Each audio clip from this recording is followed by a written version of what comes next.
Bueno, distinguidos doctores, muy buenas noches. A nombre del laboratorio Divempro, quisiera darles la más cordial bienvenida.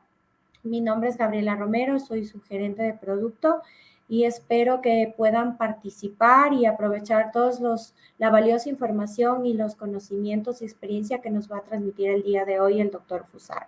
A continuación, le doy paso a la doctora María Esther Llerena, quien nos va a hacer una breve presentación del doctor. Adelante, doctora.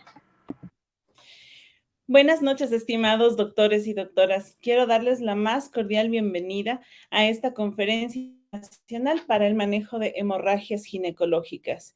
Recordemos que esta conferencia está auspiciada por Hemoblog, Grupo Difare, Divempro, y además también contamos con el aval de la Universidad Internacional del Ecuador, la Sociedad Ecuatoriana de Angiología y Cirugía Vascular. A continuación vamos a conocer un poco sobre nuestro conferencista, el doctor David Jorge Fusaro. El doctor David Fusaro ha obtenido muchos títulos con relación a la medicina, especialmente en la Universidad de Buenos Aires. Es especialista en ginecología de la Escuela de Medicina de la provincia de Buenos Aires. Es especialista consultor en climaterio. Además de sus estudios, también ha ocupado cargos como residente, jefe de residentes, instructor de residentes, médico de staff, director médico asociado de Femina y del Hospital Municipal de Rivadavia. Ha sido también director médico del Instituto Ginecológico de Buenos Aires y ha sido también ex jefe del Servicio de Ginecología del Hospital Universitario Fundación Favaloro. Además, también contamos con una amplia experiencia dentro de lo que es la docencia, colaborando como docente en la Universidad de Buenos Aires. Ha sido miembro titular de más de 370 congresos en la especialidad, tanto nacionales como internacionales. Ha sido autor y coautor de más de 230 artículos y publicaciones científicas y también disertante en más de 670 conferencias en las cuales ha participado como investigador. Queremos darle la más cordial bienvenida y seguro que vamos a contar con un aprendizaje significativo para nuestras carreras. Bienvenido, doctor, y le doy el paso para iniciar la conferencia. Hola, ¿qué tal? Muy buenas noches. Muchísimas gracias por tan gentil presentación. Muchísimas gracias a DIFARE, al Grupo DIFARE y a Divempro, a la Universidad Internacional del Ecuador. También muchísimas gracias a la Sociedad Ecuatoriana de Angiología y Cirugía Cardiovascular por esta posibilidad que me dan de compartir con ustedes este momento que vamos a hablar del manejo de las hemorragias en ginecología. Muchísimas gracias, es para mí una gran alegría estar con todos ustedes y espero que este tiempo que podamos pasar juntos pueda ser de utilidad para todos los colegas que estamos participando. Un gran saludo también para todos los colegas que están presentes en esta conferencia. Vamos a avanzar. Manejo del sangrado uterino anormal.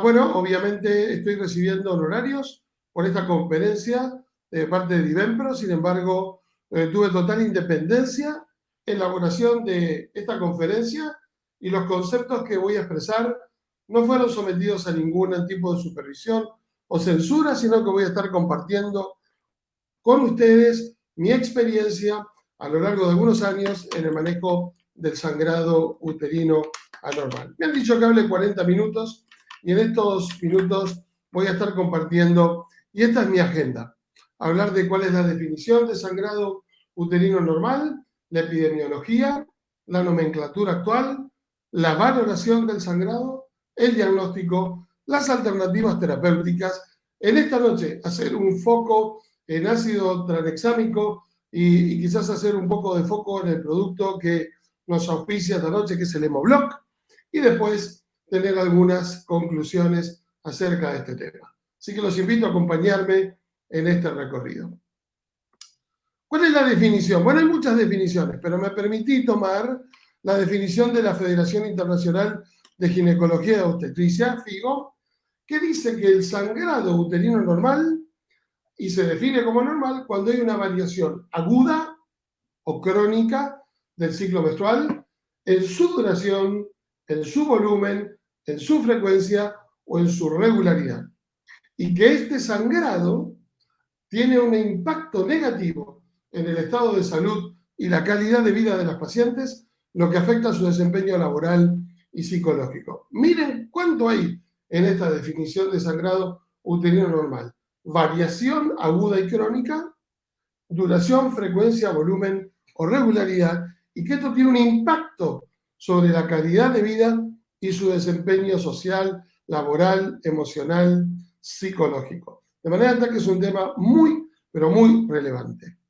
Déjenme distinguir entre el sangrado menstrual, el sangrado durante el embarazo y el sangrado fuera del periodo menstrual. Estamos hablando de 3 tipos de sangrado. De manera tal que aquí podemos ver cómo el sangrado fuera del periodo menstrual se puede dar un sangrado intermenstrual. Son episodios irregulares, leves, breves, goteo, spotting. Inclusive algunos se presentan durante la relación sexual. El sangrado de la posmenopausia, que es el sangrado que se presenta un año después de la menopausia reconocida, después de la fecha de la última menstruación. Y hay otro tipo de sangrado fuera del periodo menstrual, que es el sangrado ocurrido por menstruación en la menarca precoz, es el sangrado que ocurre antes de los 9 años. Estos son 3 sangrados fuera del periodo menstrual. Por otro lado, tenemos el sangrado del embarazo. Y aquí tenemos un montón de variedades de sangrado. De acuerdo a esta clasificación del review del 2019, podemos tener sangrado de implantación, embarazo ectópico, traumatismo del cuello uterino, cervicitis, cáncer de cuello uterino que se puede presentar en el embarazo, hematomas retroplacentarios, embarazo molar, aborto espontáneo, placenta previa, desprendimiento placentario y la hemorragia que se puede presentar en el posparto, poscesárea. Después vamos a decir algo de esto. Estos son los sangrados durante el embarazo. Y en tercer lugar, ver un poco la epidemiología del sangrado uterino normal. Y fíjense que es una entidad muy, pero muy frecuente. 30% de las mujeres consideran que el sangrado menstrual es excesivo. Solo 20% de las mujeres consultan al ginecólogo en edad reproductiva. Pero las mujeres que tienen sangrado uterino normal, 45% utilizan con mayor frecuencia los servicios de salud y 38% de las mujeres pierden días laborables por causa del sangrado uterino normal. Es altamente prevalente. Es un tema muy, pero muy relevante. Pero miren esta curiosidad. 50 a 80% de las mujeres con sangrado uterino normal no tienen patología anatómica.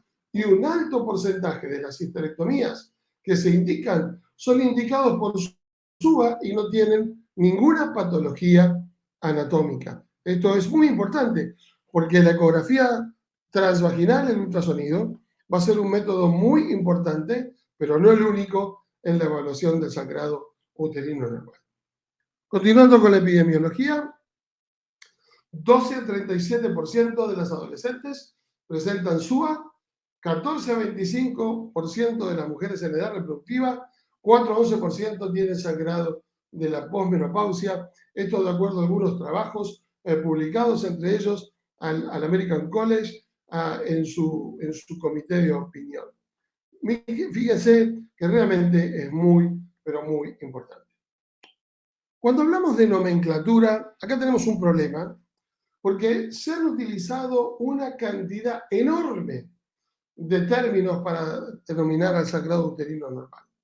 Sangrado uterino disfuncional, el SUD, metrorragia, los nombres derivados de palabras del griego, hipermenorrea, polimenorrea, menometrorragia, oligomenorrea, manchado, distintas palabras. Y la verdad es que no teníamos muy claro cómo decir y nombrar al sangrado uterino normal.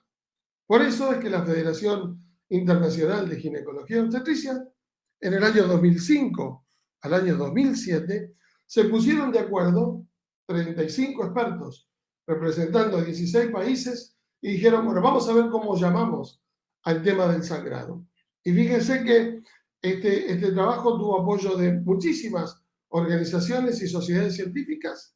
Se hizo una reunión internacional de consenso, se hizo una nomenclatura y finalmente se pudo hacer algunos artículos donde se publicaron estos datos. Y entonces esto es lo que salió. Sangrado uterino normal, con frecuencia, regularidad, volumen y duración. Esta es la clasificación que tenemos de FIGO y es lo que actualmente estamos usando. Y entonces, cuando hablamos de frecuencia, el sangrado uterino puede ser frecuente cuando es menos de 24 días, normal de 24 a 38, infrecuente más de 38 días. La regularidad, bueno, entre 2 y 20 días de alteración, y la irregularidad cuando hay más de 20 días en la variación de los ciclos. La duración, el sangrado uterino normal es prolongado cuando tiene más de 8 días, el sangrado es normal cuando tiene 4 días a 8 días y es acortado cuando tiene menos de 4 días. Y con respecto al volumen, que esto es algo muy importante, es que se denomina sangrado uterino abundante cuando tiene más de pérdida de 80 mililitros por ciclo, se denomina normal cuando tenemos entre 5 y 80 y leve en menos de 5 mililitros.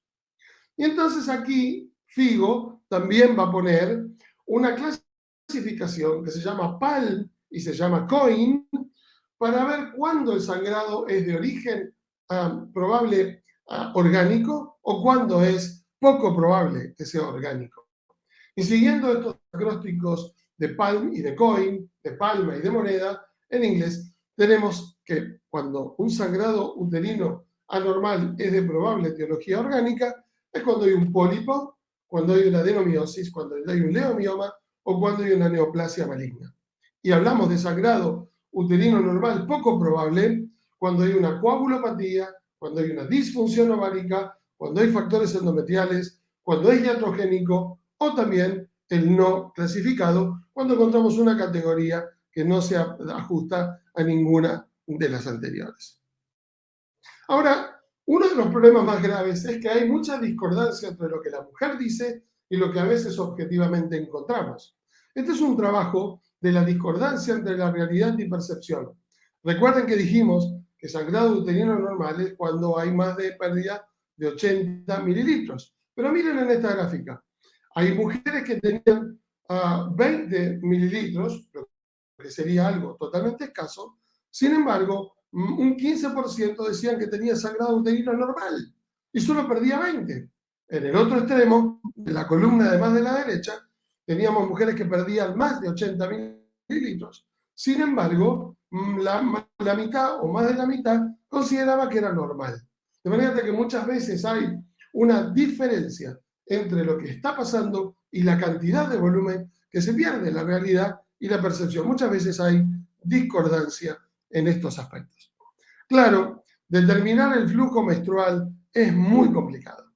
Nosotros en investigación clínica podemos usar distintos métodos, como ustedes ven en esta gráfica. Pero esto no es aplicable al consultorio de todos los días. De manera tal que todos estos métodos se utilizan en investigación, pero es poco probable que un médico ginecólogo esté pensando en cómo evaluar la cantidad a través de alguno de estos métodos.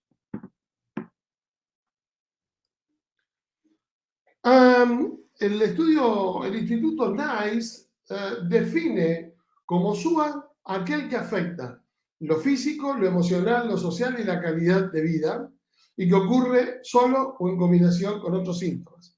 Pero miren esto, el NICE enfatiza no en la cantidad de sangre que se está perdiendo, no en el volumen, sino en el impacto que esto genera.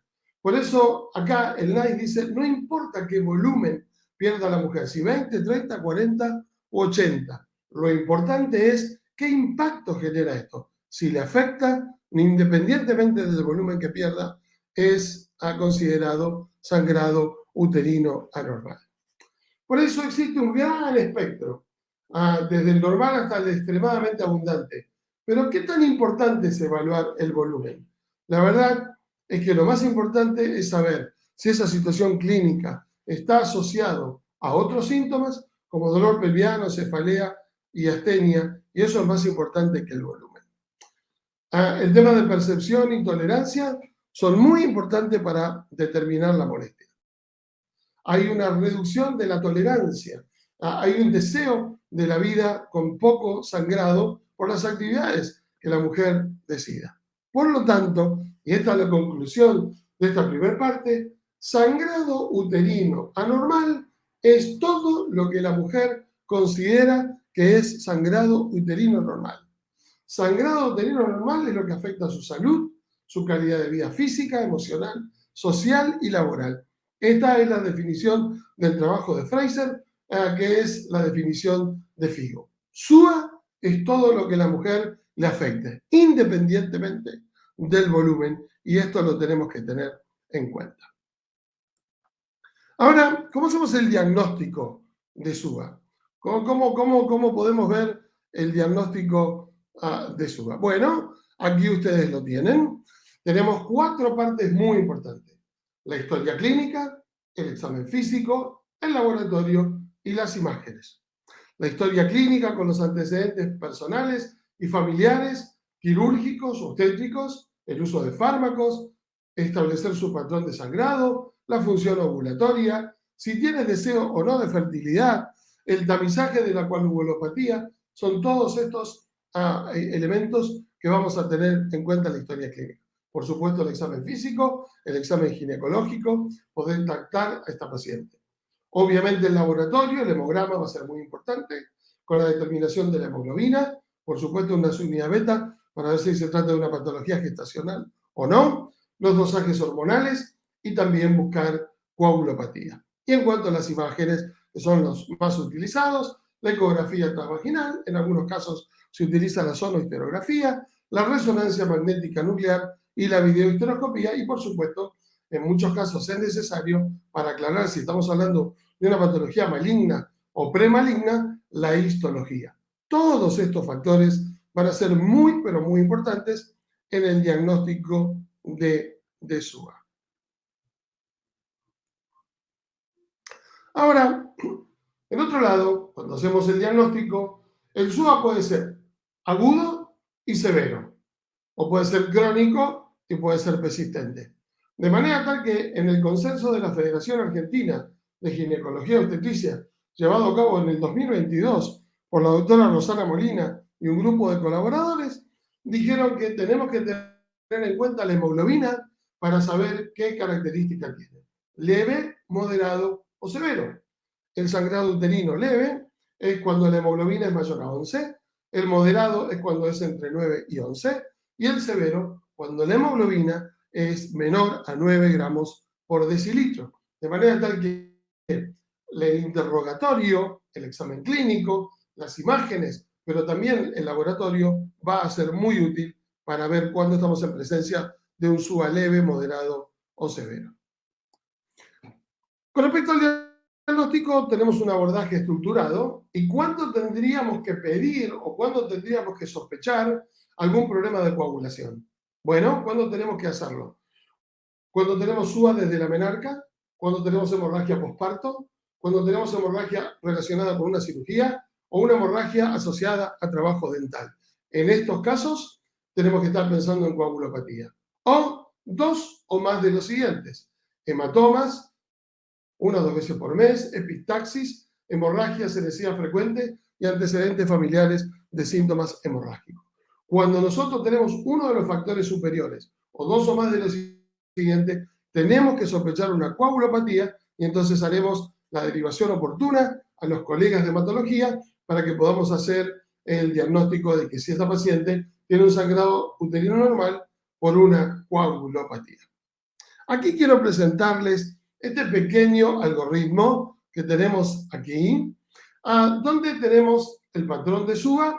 Podemos ver si el momento de inicio es predecible o impredecible, si el sangrado menstrual es abundante o el sangrado es intermenstrual, y entonces a través de este algoritmo diagnóstico podemos ver que cuando es predecible y el sangrado menstrual es abundante, podemos sospechar una adenomiosis, un leomioma, alguna coagulopatía o algún factor endometrial. Cuando tenemos un sangrado intermenstrual, podemos sospechar un pólipo. En cambio, cuando es un sangrado uterino absolutamente impredecible, podemos pensar en alguna malignidad, y entonces aquí tenemos que tener otro tipo de precauciones. Miren este diagnóstico, este algoritmo. Yo sé que es un poco complicado, pero quise traérselo porque está hecho en el año 2021 en la Facultad de Medicina de Chile y me pareció interesante para que nosotros nos podamos hacer algunas preguntas. Si la paciente tiene un sangrado uterino normal, tenemos una entrevista estructurada, como hemos dicho, haciendo todas las preguntas, hacemos el screening de coagulopatía y si da positivo, como dije antes, con uno o más factores, derivamos al hematólogo. Si encontramos que hay algún tipo de pérdida en patología urogenital o gastrointestinal, bueno, se hará el manejo correspondiente de ese sangrado, que a veces puede ser rectal o colónico o gástrico, de manera tal que lo vemos. Ahora, si tenemos un sangrado menstrual abundante, aquí podemos ir al hemograma y a prueba de coagulación, y entonces el ginecólogo tendrá el rol fundamental. Si el sangrado es intermenstrual y está en edad fértil, tendremos que ver los ginecólogos si tenemos algún tema de embarazo o no, y si estamos en la posmenopausia, fijarnos qué es lo que está pasando con el endometrio. Esto es un algoritmo de decisión que quizás pueda ayudar a los médicos generalistas a ver a qué especialista deberían conducir a la mujer para la resolución del sangrado uterino anormal. Pasemos a lo más importante, a los aspectos de tratamiento. Por un lado tenemos el tratamiento médico, que es un tratamiento médico hormonal o no hormonal. Tenemos tratamientos médicos mínimamente invasivos. Tenemos los tratamientos conservadores, que son conservadores los quirúrgicos o los ablativos. De manera tal que acá tenemos tres tipos de tratamiento. Tratamiento médico, mínimamente invasivo y quirúrgico. Hablemos un poco de ellos. En el tratamiento hormonal, en el tratamiento médico, contamos con los anticonceptivos hormonales combinados, con los anticonceptivos libres de estrógeno, con progestágenos, como el acetato de noreltesterona, la medroxiprogesterona, la progesterona micronizada, el dienogés, también los implantes subdérmicos de progesterona, tenemos análogos como el GnRH y también el acetato de ulipristal, que es un modulador selectivo de los receptores de la progesterona que puede utilizarse como tratamiento médico, especialmente en los miomas y cuando estos generan sangrado uterino normal. De manera tal que fíjense que en los tratamientos hormonales tenemos una gran variedad de alternativas terapéuticas para realizar. Ahora, cuando vamos a los esquemas de tratamiento, de acuerdo al consenso argentino del 2022, nosotros podemos dar anticonceptivos hormonales combinados y vamos a tener una eficacia del 77%. Los combinados tienen etinilestradiol con algún progestágeno. Podemos dar un progestágeno solo, como el acetato de medroxiprogesterona, ya no lo usamos tanto. Sí, el acetato de noreltesterona y la progesterona micronizada, en este caso con un resultado positivo del 87%. El DIU de levonorgestrel, que dura 5 años con liberación de 20 microgramos por día en su liberación inicial. En este caso tenemos una altísima efectividad, 96% para controlar el SUGA. El acetato de medroxiprogesterona, nosotros aquí en Argentina no tenemos mucha experiencia con esto, pero hay muchos países que sí tienen. Es el inyectable de depósito trimestral con un 48-50% de eficacia y por supuesto los análogos con un 90% de efectividad, el acetato de leuprolide. El problema está que este tratamiento no puede mantenerse por mucho tiempo, genera un hipoestrogenismo muy marcado con síntomas similares a los de la menopausia. Pero evidentemente, para los tratamientos hormonales médicos tenemos mucha variante con distinto nivel de efectividad. En el tratamiento del SUA agudo, del sangrado uterino agudo, los anticonceptivos tienen una eficacia de 88%, los progestágenos orales 76%, y el estrógeno conjugado equino ya no lo utilizamos más, pero el consenso lo menciona, 72% de efectividad para controlar el sangrado uterino anormal. En cuanto a los tratamientos no hormonales, aquí tenemos al ácido mefenámico, al naproxeno, al ibuprofeno, al fluribuprofeno, al diclofenac, al etamcilato y al ácido tranexámico, que después vamos a hacer un foco especial en este producto que auspicia nuestra conferencia de esta noche. Fíjense que el tratamiento con antiinflamatorios no esteroideos, ustedes tienen aquí una rápida absorción y rápido efecto con los antiinflamatorios no esteroides, porque tienen receptores de prostaglandinas, que estos receptores de prostaglandina están incrementados en los pacientes con sangrado uterino normal. Los antiinflamatorios no esteroides reducen la síntesis de prostaglandina por inhibición de la enzima ciclooxigenasa, la COX, y aquí ustedes saben que tenemos dos clasificaciones, los COX-1 y los COX-2.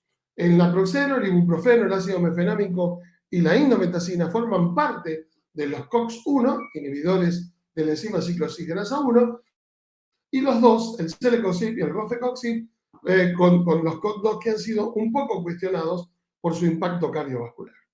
Los antiinflamatorios no esteroides incrementan el tromboxano A2 y generan una vasoconstricción y un incremento de la agregación plaquetaria. Por eso son muy utilizados, bueno, con resultados modestos, pero tienen resultados.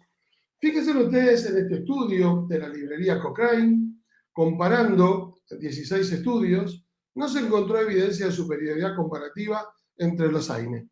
Prácticamente son todos similares. No hay un AINE que sea mucho mejor que otro. Los AINE son efectivos y más efectivos que el placebo, obvio, pero son menos efectivos que el SIU con levonorgestrel y menos efectivo que el ácido tranexámico, otro tratamiento no hormonal para el sangrado uterino normal. Y son más efectivos que los progestágenos y el etamcilato. En estos estudios trataban de ubicar a los AINE y su relación. Menos efectivo que el SIU, menos efectivo que el ácido tranexámico, más efectivo que el placebo, más efectivo que los progestágenos y el etamcilato, de acuerdo a esta revisión de dos revisiones de Cochrane que podemos encontrar en la literatura. La ventaja que tienen los antiinflamatorios es que se pueden utilizar por el largo plazo y sostienen su efectividad. Pero cuidado en mujeres con insuficiencia renal y cuidado con la tolerancia gastrointestinal, ¿cierto? Porque el uso de AINES a nivel prolongado puede generarnos alguna erosión de la mucosa gástrica. Son menos efectivos que el SIU y que el ácido tranexámico, como hemos mencionado. Por otro lado está el etamcilato. ¿Es un antifibrinolítico? Bueno, hay dudas. Algunos dicen que sí, otros dicen que no, porque en realidad tiene una acción hemostática. Su mecanismo de acción es reducir el tiempo de sangría, corrigiendo la función adhesiva y reduciendo la fragilidad capilar. En las guías del Reino Unido no recomiendan el uso de etamcilato. La efectividad es muy poca porque reduce el sangrado en un 20% aproximadamente y su efectividad es inferior a los antiinflamatorios no esteroides. Con respecto al ácido tranexámico, sí es un antifibrinolítico. Las mujeres con SUA tienen mayor concentración de activadores del plasminógeno en el endometrio. Si se bloquean estos activadores, se reduce el sangrado y por lo tanto tiene un mecanismo de acción muy interesante. Además, el ácido tranexámico no solamente es activo por vía endovenosa, sino que también es activo por vía oral. Cuando vamos a la revisión de la base de la librería Cochrane, tenemos una revisión en el año 2000, otra en el año 2003, otra en el año 2018, 25 publicaciones, 17 ensayos aleatorizados y el ácido tranexámico reduce del 40 al 50% del sangrado uterino normal. Es más eficaz que los antiinflamatorios, más eficaz que el etamcilato, más eficaz que los gestágenos. Y por supuesto, la revisión de Cochrane dice que es menos eficaz que el SIU con levonorgestrel para controlar el sangrado uterino anormal. Aquí tenemos este trabajo donde se puede comparar los AINE con el ácido tranexámico y el SIU. Tenemos que el SIU disminuye en 93, el AINE 27 y el ácido tranexámico en un 52%. Y aquí podemos ver cómo el ácido tranexámico es más relevante que utilizar los AINE. Los efectos adversos con el ácido tranexámico son poco frecuentes, náuseas, vómitos, diarrea y los trastornos visuales, y estos se reducen con la disminución de la dosis o con el intervalo de administración. Hay un discreto incremento del TEP, pero no es significativo, y en estudios a gran escala, como ustedes pueden ver ahí en el trabajo del consenso de Fasgo, los estudios a gran escala no muestran diferencias significativas de TEP entre usuarias y no usuarias, y se produce con respecto al tema de las necrosis de los miomas, a la necrosis de los 15% versus con el 4% de los no expuestos al ácido tranexámico. De manera tal que con un buen control de administración, los efectos adversos del tranexámico son poco frecuentes y no son significativos. Ahora pasamos al otro punto, rápidamente, porque el tiempo pasa. Yo he visto que ya llevamos, me quedan pocos minutos porque llevamos más de media hora en este webinar. Déjenme hablar del tratamiento quirúrgico. Videohisteroscopía, ablación endometrial de primera generación, que es con asa monopolar o bipolar y vaporización, la ablación de segunda generación, con la malla bipolar tridimensional, balones térmicos, crioablación, hidrotermoablación y microondas. Miren todos los tratamientos quirúrgicos que se pueden utilizar mínimamente invasivos, porque la videohisteroscopía y los estudios de ablación, tanto de primera como segunda generación, son mínimamente invasivos. ¿Cuáles son los requerimientos para usar estos métodos? Que el útero sea de tamaño normal, que haya deseo de paridad cumplido, tiene que haber estudio previo de la cavidad con ecografía transvaginal y biopsia de endometrio, y muchas veces los estudios mínimamente invasivos tienen algunas complicaciones, como la adenomiosis iatrogénica y el síndrome posablación, como restos, sinequias y hematometra. En cuanto a los tratamientos quirúrgicos ya no mínimamente invasivos, sino los tratamientos quirúrgicos, tenemos a la miomectomía, a la adenomiosis, a la histerectomía por patología benigna y a la histerectomía con criterio oncológico, que serían las histerectomías ampliadas. Toda esta es la gran variedad que tenemos para el tratamiento del SUA. Tratamiento médico hormonal, tratamiento médico no hormonal, tratamiento quirúrgico mínimamente invasivo, histeroscopía, ablación de primera o segunda generación, o tratamiento quirúrgico. Aquí tenemos una gran amplitud de variantes para tratar. Miren este cuadro donde podemos encontrar algunos beneficios y los efectos adversos de cada uno. El SIU, alta efectividad, beneficios, la anticoncepción. A veces hay algunas irregularidades en el sangrado en los primeros meses y en un pequeño porcentaje síntomas hormonales ocasionales. Ácido tranexámico, 20 a 60%. Los beneficios, que es un tratamiento no hormonal, lo podemos usar, como veremos ahora, por vía oral o por vía endovenoso. Los anticonceptivos son efectivos 20 a 50, eventos adversos vinculados a las hormonas. Los AINE, tratamiento de la dismenorrea como beneficio adicional, cuidado con el tubo digestivo, las progestinas con síntomas relacionados con las hormonas, y los agonistas con altísima efectividad, pero realmente se puede usar por corto plazo y hay que tener en cuenta con el hipoestrogenismo y qué pasa en el post-tratamiento, porque prácticamente volvemos a foja cero cuando se suspende el tratamiento. ¿Cuál sería la posología de los tratamientos? En el caso del ácido tranexámico, 1 gramo, 2 comprimidos de 500 por vía oral cada 6 horas durante 3 a 5 días, con un grado de recomendación A. Los antiinflamatorios no esteroides, el ácido mefenámico y el naproxeno, vía oral cada 8 horas, 3 a 5 días, el naproxeno 500 cada 12 horas. Tenemos ahora un nuevo naproxeno de 750 que puede darse cada 24 horas, y el etamcilato, que es el quizás menos efectivo, 500 miligramos, vía oral cada 4 o 6 horas por 3 a 6 días. Ahí ustedes tienen estas recomendaciones de tratamiento en el trabajo de Fernández Parra, publicado en el año 2020. El SIU de levonorgestrel, por supuesto, tiene 5 años de duración. En los anticonceptivos con estradiol y hidrogés, los anticonceptivos hormonales combinados con grado de recomendación B, los gestágenos, sea la medroxiprogesterona en neta, por 21 días o por 11 días, con grado de recomendación B o C con menos efectividad. Ahora, aquí viene la pregunta, ¿cuándo hacer tratamiento médico y cuándo hacer tratamiento quirúrgico? ¿Cuándo elegir? ¿Cómo elegir? Bueno, creo que cuando hablamos del diagnóstico, esto tiene mucho que ver. Si tenemos un pólipo, si tenemos una adenomiosis, si tenemos una patología orgánica, vamos a tener que resolverla, quizás con tratamientos quirúrgicos mínimamente invasivos. Si no tenemos patología orgánica y descartamos la coagulopatía, entonces el tratamiento médico será el apropiado.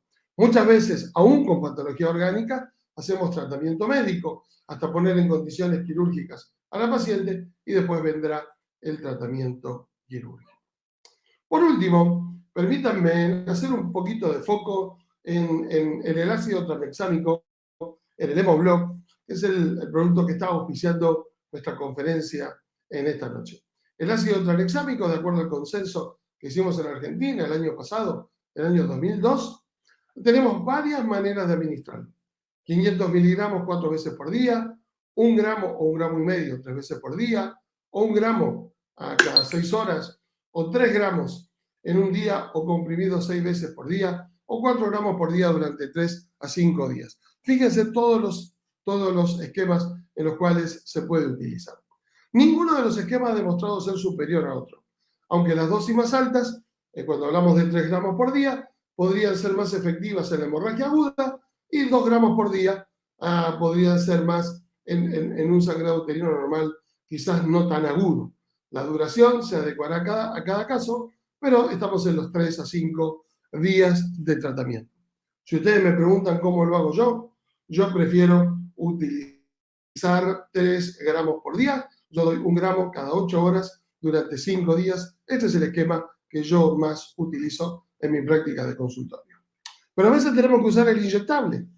Y en ese caso, la vía endovenosa de aplicación lenta, con una dosis de 10 miligramos kilogramos cada 8 horas. Recuerden, el esquema es una ampolla aproximadamente cada 8 horas. Y en hemorragias agudas, con signos de hipovolemia, 1 gramo en 100 mililitros de infusión endovenosa en 10 minutos de cloruro de sodio o de glucosa al 5%. Ustedes saben que, como mencionó la colega que tan gentilmente me presentó, yo durante varios años fui jefe de servicio en el Hospital Universitario Fundación Favaloro. Ustedes saben que teníamos muchas pacientes trasplantadas y muchas veces teníamos que manejar una hemorragia aguda. Y quiero contarles que nuestra experiencia con el ácido tranexámico inyectable ha sido muy, pero muy buena, muy segura, muy efectiva. Y la verdad es que nos daba tiempo para después poder tomar la conducta terapéutica apropiada. De manera tal que en los casos agudos, utilizar la vía endovenosa es un recurso que no debemos desestimar. De manera tal que el ácido tranexámico es un medicamento muy noble, tanto por vía oral como por vía endovenosa. Ustedes saben que tengo un problema porque se me agrandó la imagen. Bueno, cuando hablamos de obstetricia, no sé si ustedes están viendo, a ver si puedo volver a la presentación, perdón. La hemorragia posparto es la principal causa de mortalidad materna en todo el mundo. 300.000 muertes maternas en todo el mundo durante el año 2010 y una parte, un 27%, se estimó que se podía deber a una hemorragia. Esto significa que hay una muerte materna por hemorragia cada 6 minutos en algún lugar del mundo. Aunque las muertes ocurren en países de medianos ingresos, también puede darse en pacientes de altos ingresos.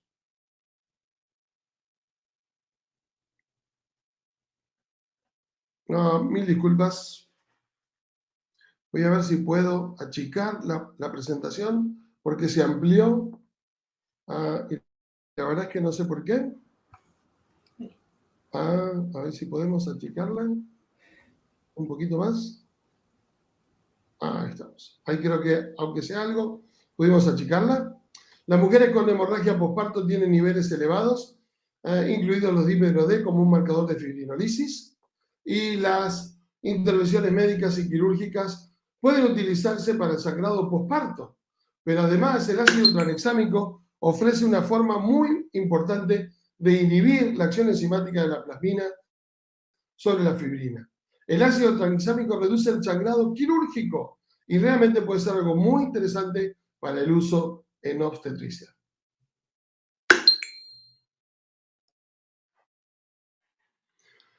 La evidencia sugiere que con ácido tranexámico, el fármaco cuando se administra más de 3 horas después del sangrado, no hay beneficio.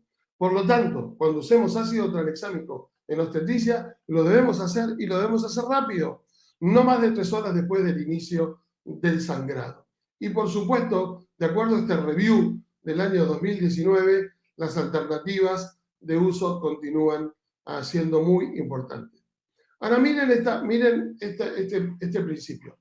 El ácido tranexámico debe administrarse a todas las mujeres con pérdida de sangre clínicamente estimada en 500 mililitros después del parto vaginal o después de 1 litro después de una cesárea. O cualquier pérdida de sangre que sea suficiente para comprometer la estabilidad hemodinámica independientemente de la causa. Este es un trabajo muy importante de Vogel y de colaboradores. El ácido tranexámico es mucho más que un tratamiento para la hemorragia posparto, dice este review publicado recientemente en el año 2022. ¿Por qué? Porque la verdad es que la evidencia de que un tratamiento temprano con el ácido tranexámico reduce las muertes por hemorragia.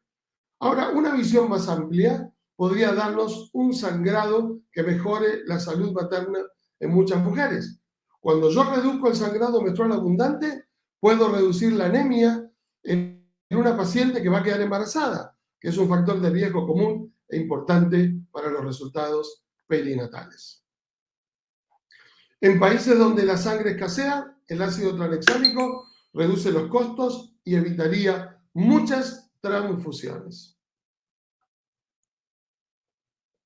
Por otro lado, tenemos que reducir las muertes por trauma con el uso de ácido tranexámico podría ser otra indicación. Por eso, los esfuerzos para aumentar la disponibilidad, dice este trabajo, serían muy, pero muy importantes. Por último, algunas conclusiones. Algunas cosas para dejar como mensajes y con esto estamos terminando.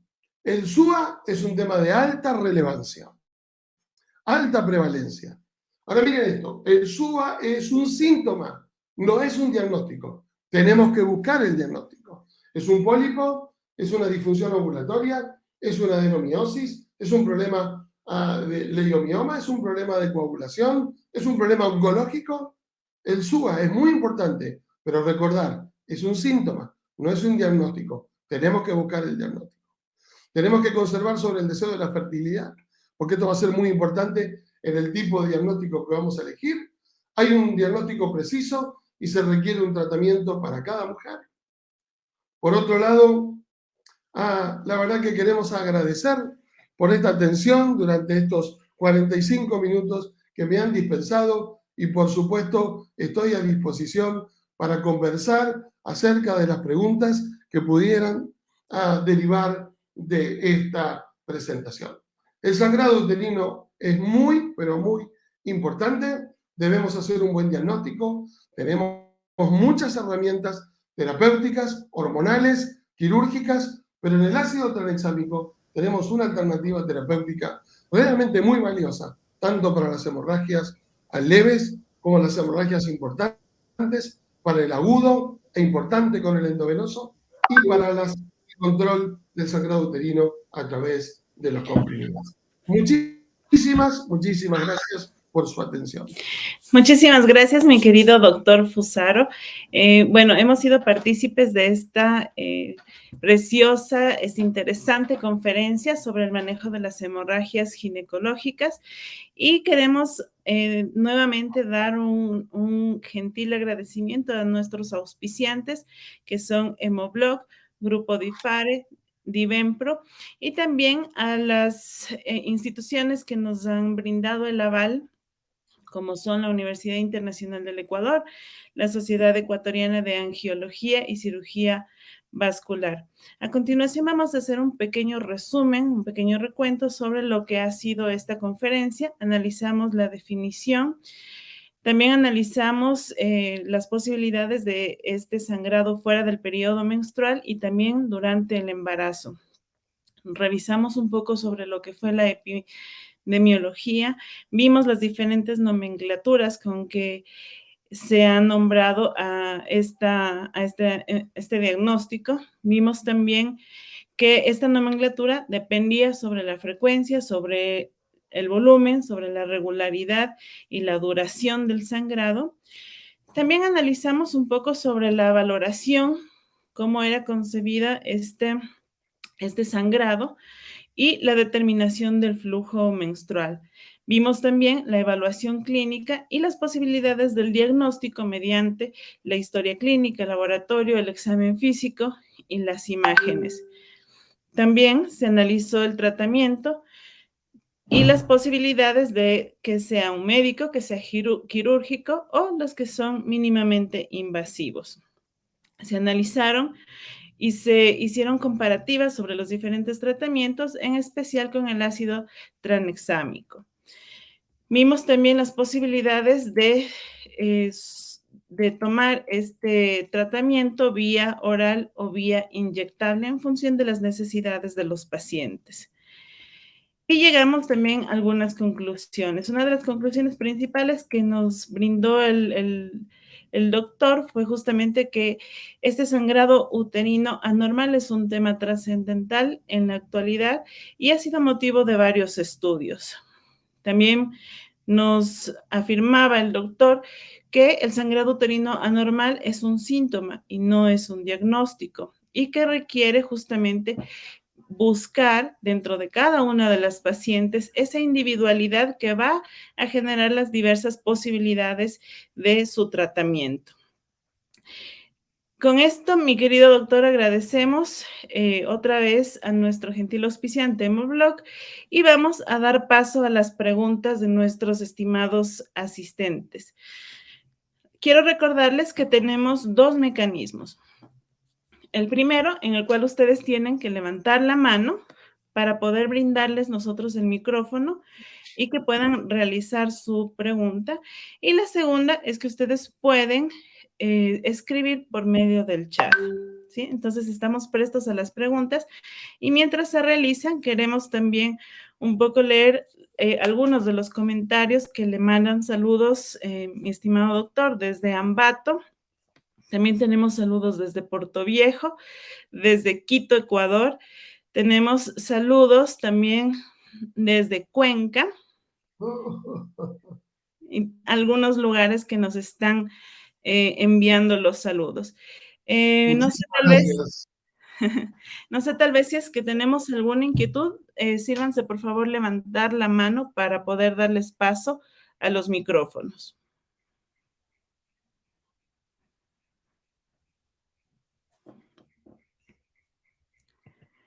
Bueno, mientras tanto, mi querido doctor, tenemos una pregunta de Gabriela Ruiz.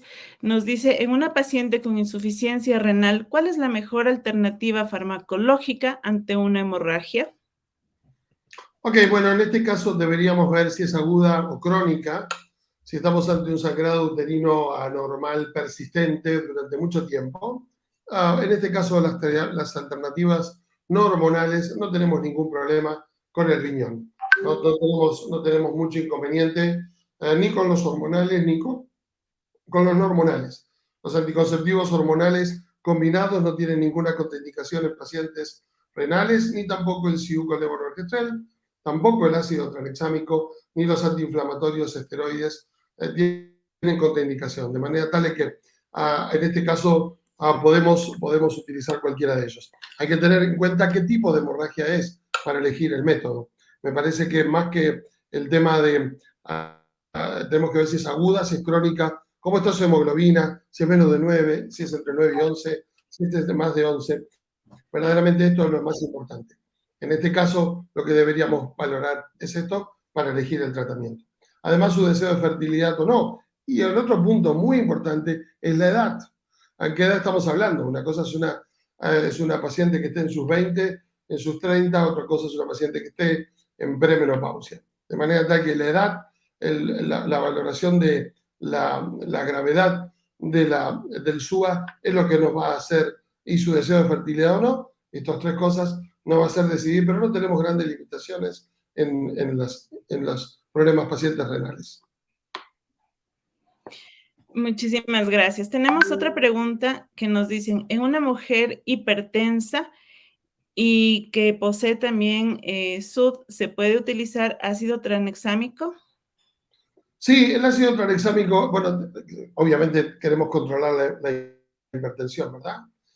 Lo primero que tenemos que hacer, pero si tiene un sangrado uterino normal, en este caso el tratamiento es de 3 a 5 días, no tenemos inconveniente en poder utilizarlo. En este caso, si es una mujer hipertensa, habría que tener cuidado con los métodos hormonales por vía oral, porque los anticonceptivos hormonales podrían llegar a tener algún efecto sobre la tensión arterial.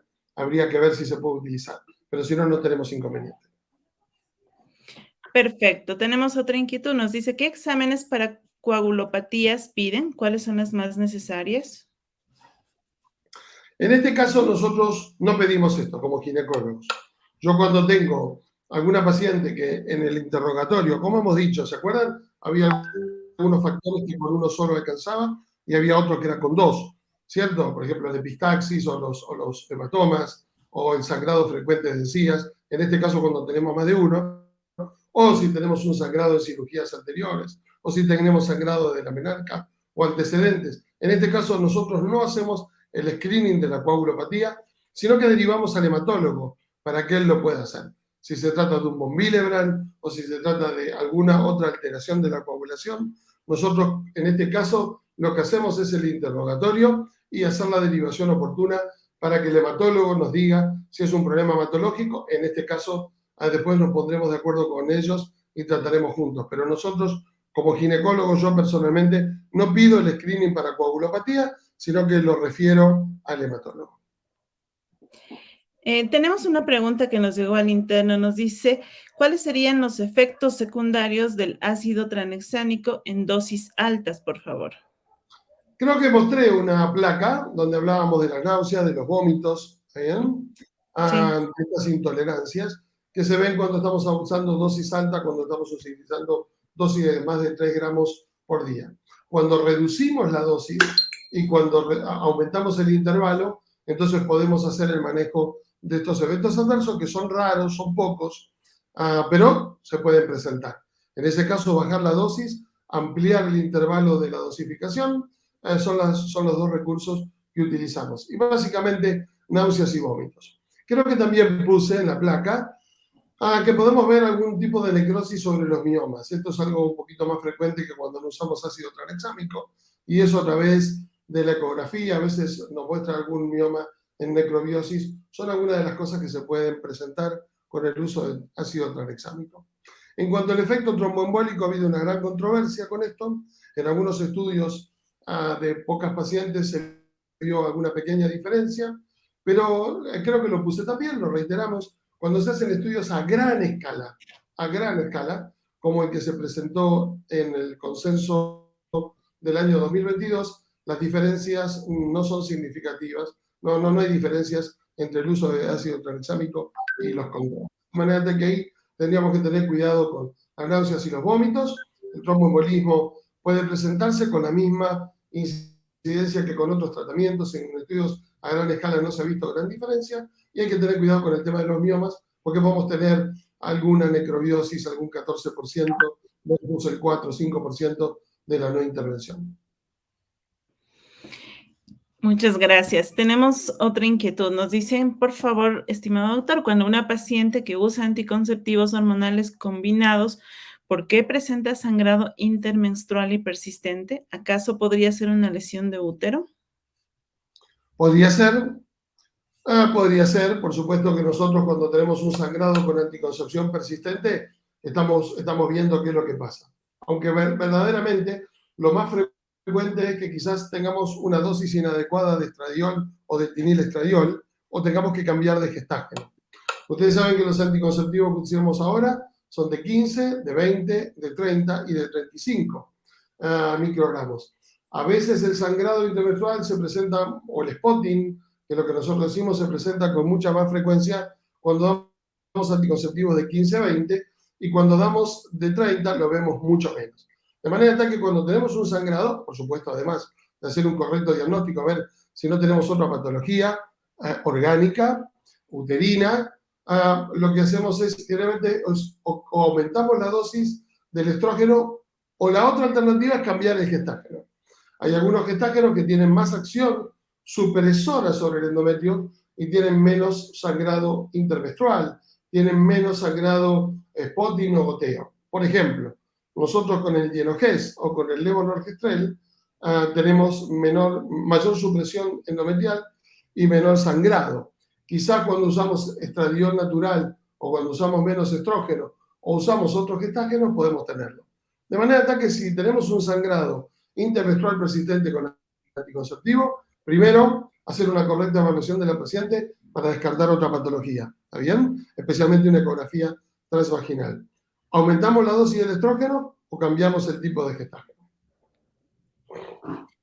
Bueno, sí, justamente teníamos una pregunta sobre el implante de levonorgestrel y su relación con el ácido tranexámico. ¿Qué tiempo recomendaría usted utilizar? El implante es etonorgestrel. El SIU es de levonorgestrel, ¿está bien? El implante subdérmico anticonceptivo de etonorgestrel puede presentar sangrado irregular durante los primeros meses. En este caso lo presenta porque es solo progestágeno.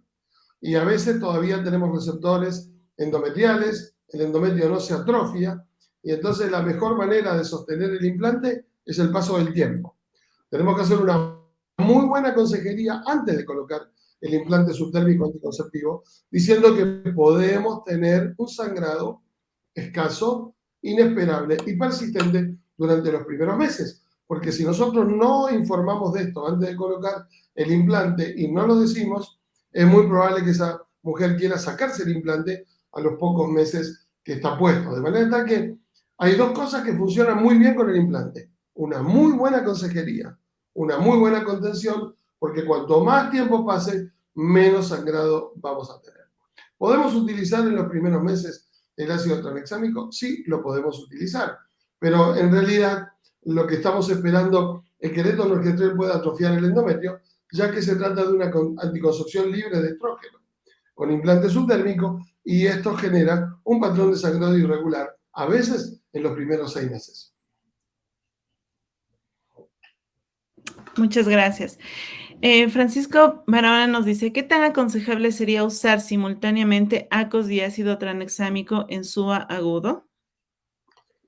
Bueno, si es un SUA agudo, yo no tendría mucho problema en utilizarlo porque es breve. Algunos han hablado de que es muy posible que haya una asociación de aumento de riesgo de tromboembolismo, porque algunos hablan de que podría haber con el ácido tranexámico y obviamente puede haberlo con los anticonceptivos. Entonces, en la terapia conjunta, este riesgo puede potenciarlo.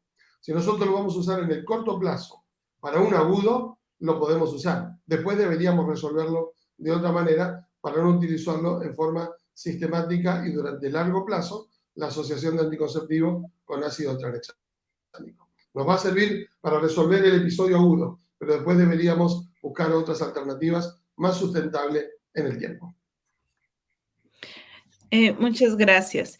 Tenemos otra pregunta. Nos dicen, buenas noches. Si una paciente tiene una hemoglobina menos de 9 después de un sangrado uterino, ¿el tratamiento sería ácido tranexámico, transfusión sanguínea o ambos? Saludos desde La Tacunga. Muchísimas gracias por los saludos. Bueno, si una paciente tiene menos de 9 de hemoglobina, hay que ver qué tipo de sangrado tuvo, porque si tiene un sangrado crónico va a generar mecanismos de adaptación. Pero si es brusco, con una hemoglobina de 9, la cosa va a estar muy complicada. En este caso, si la paciente no está compensada hemodinámicamente, evidentemente la internación es algo relevante, pero ustedes saben que acá en Argentina a veces estamos utilizando hierros inyectables endovenosos antes de utilizar la transfusión, pero si es necesario se puede utilizar la transfusión y por supuesto el tratamiento conjunto. Hay que ver con qué velocidad perdió sangre. Esto es muy importante para ver la compensación o la descompensación de la paciente. Pero si tenemos una anemia de tal índice, o podemos hacer hierro endovenoso, o podemos, si no tenemos o no lo podemos hacer, recurrir a la transfusión y obviamente eliminar la causa. Porque si no eliminamos la causa, vamos a seguir teniendo problemas. Doctor Marco Merino pregunta, ¿una mujer embarazada de 5 meses de gestación se puede usar ácido tranexámico? Yo no lo utilizaría, yo no hago obstetricia, yo soy ginecólogo. En ese caso quizás los obstetras tengan mayor experiencia, pero si una paciente tiene un sangrado en esa etapa del embarazo, creo que había que hacer una valoración muy, pero muy particular de qué es lo que está pasando y tomar la decisión. Yo personalmente no tengo experiencia en el uso de la obstetricia porque no hago obstetricia. Stephanie Mena nos pregunta, ¿qué tan recomendable es el uso del ácido tranexámico por vía intramuscular? Yo no lo he utilizado, no tengo experiencia. Mis dos formas de administrarlo es en forma endovenosa y en forma oral. Cuando tenemos los casos de guardia, generalmente lo hacemos en forma endovenosa, como creo que he mencionado. Varias veces en la guardia tuvimos que utilizarlo, lo usamos endovenosa y en el consultorio lo hizo por vía oral. No utilizo ácido tranexámico por vía intramuscular. Esa no es mi experiencia. Quizás alguno tenga experiencia y nos puede ayudar con eso. Gracias. Nos preguntan qué tiempo puedo esperar para ver la respuesta después del inicio del tratamiento con ácido tranexámico en el control del sangrado. El ácido tranexámico, como yo puse, lo usamos por 3 a 5 días, de manera tal que la evaluación de la respuesta es muy rápida. Obviamente, cuando le damos endovenoso, lo podemos ver a las pocas horas, y cuando lo usamos por vía oral, ya a las 24 horas, ya tenemos una evidencia de cómo está funcionando el sangrado. De manera tal que la evaluación de la respuesta se da en el muy corto plazo, cosa que a veces con otros medicamentos necesitamos más tiempo. Muchas gracias. Vamos a ir con unas 2 preguntas más para finalizar. Nos preguntan, Voltaire Fernández nos dice, buenas noches, ¿alguna experiencia en pacientes con placenta previa? Saludos desde Daule. Bueno, como he comentado, yo no tengo experiencia en obstetricia, pero la verdad es que generalmente el ácido tranexámico no se utiliza, por lo menos yo no tengo experiencia en el uso obstétrico, así que quizás un obstetra podría ayudarnos con esta alternativa.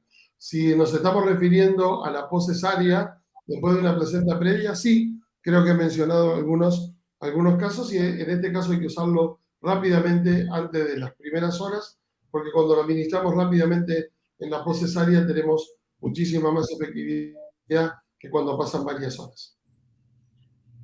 Muy bien, y vamos con la última pregunta, mi querido doctor. Nos dice Gustavo Arizaga, ¿alguna contraindicación del uso del ácido tranexámico en pacientes con tromboembolismo o pacientes fumadoras y obesas? Sí, en este caso yo tendría mucho cuidado, porque a pesar de que he dicho, y como se ha expresado en el consenso del año 2022, que el ácido tranexámico en grandes grupos poblacionales no aumenta el tromboembolismo, en este caso no estamos hablando con pacientes de alto riesgo para tromboembolismo, sino estamos hablando en población general.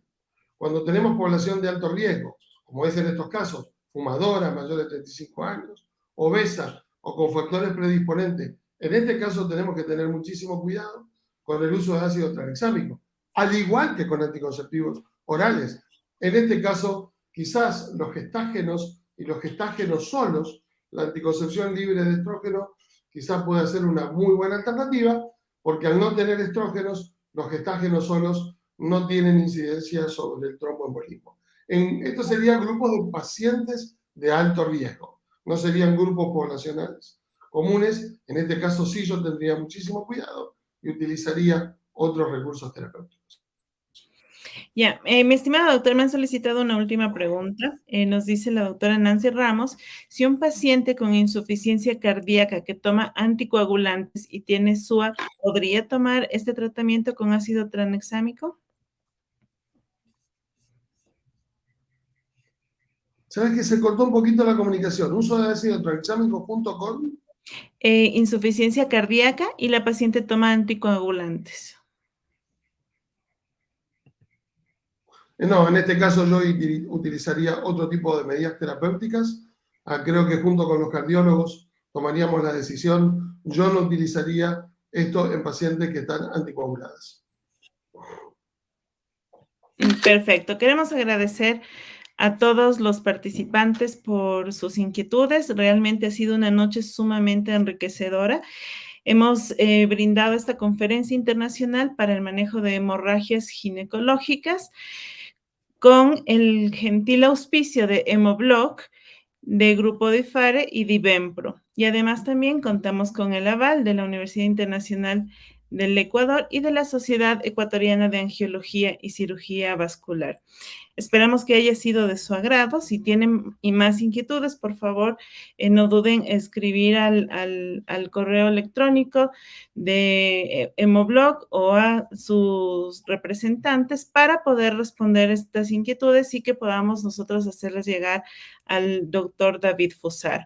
Muchísimas gracias a todos. Gracias por estar aquí y les deseamos una excelente noche. Muchas gracias, doctor.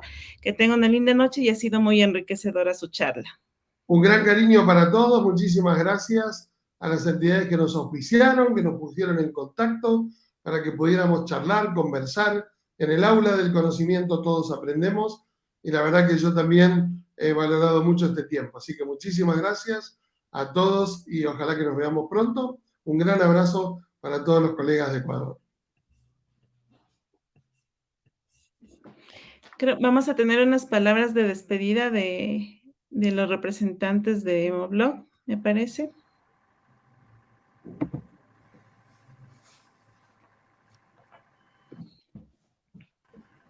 Ahí está. Sí, bueno, muchísimas gracias, doctor Fusaro. Le extiendo el agradecimiento en nombre de todos los miembros de la compañía Divempro. Gracias al gremio médico por el interés, sobre todo de participar en esta valiosa conferencia y bueno, esperamos seguir contando con su presencia en las siguientes módulos que tiene preparado este curso, que es parte de la conferencia internacional. Muchísimas gracias, una excelente noche. Gracias, doctor, gracias, doctora Llerena, por su apoyo. Y bueno, hasta luego y hasta una próxima ocasión. Hasta luego, muchas gracias.